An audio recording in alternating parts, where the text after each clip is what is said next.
Nelson Marchioli, former Chief Executive Officer and President of Denny's Corporation. So nice to see you at our Deal Economy event. Delighted to be here. Well, I don't see any battle scars on you, but you did go through a proxy fight and win. Yes. So let's give the rules of the road, the how, when, where, that you prepare for a proxy fight if it does indeed happen to you. Well, in my particular situation, we weren't prepared at all. It was a surprise.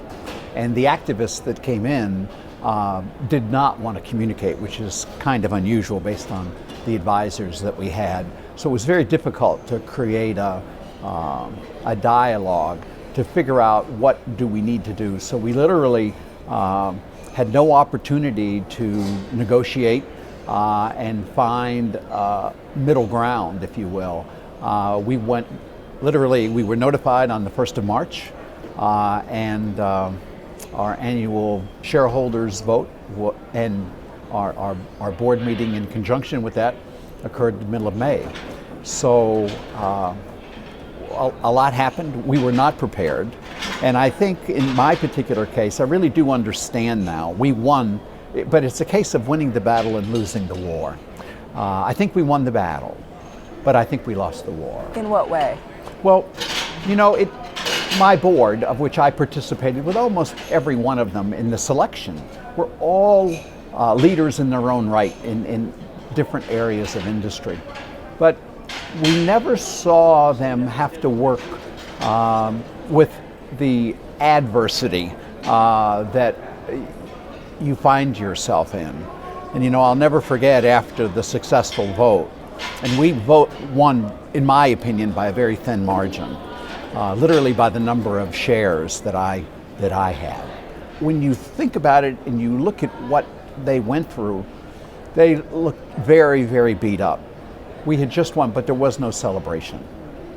So in your case, it was hard to prepare if you were in a situation where there was not that flow of communication. That's true, but we could have done a much better job. The advice I would give any current board member or management individual in the executive ranks today is don't wait for the call that you're in a proxy fight.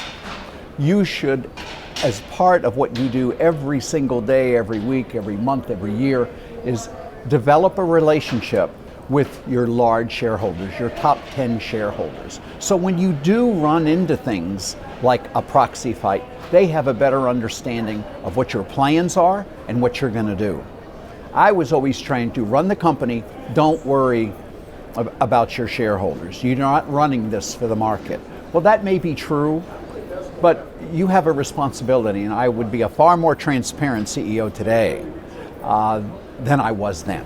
Well, it's great advice. I want to ask you another question as well. How do you feel about sale-leasebacks as a CEO or a manager, with or without activist and proxy activity? I think you have to look at whether you're in an activist situation or not. There is a place for sale-leasebacks, but don't sell everything. Because if you happen to be in a financially challenged company, as I was, banks don't talk to you unless you have collateral. And when you run into things like the most recent recession that we had a few years ago, you need collateral. So don't find that balance, and I think every company will be a little different. But sale-leasebacks make sense. It helped us pay off our debt. But we didn't really communicate that all effectively. The reality was what the activists were asking for, had we been able to have a conversation, we had already done or we were in the process of doing. But we didn't talk about it. And but sale-leasebacks are okay, but you better keep something back. Otherwise, financial institutions, although they may want to help you, they can. Well, thanks for that lesson learned situation and sharing your story. Nelson Marchioli, former CEO of Denny's. So nice to chat with you. Thank you very much.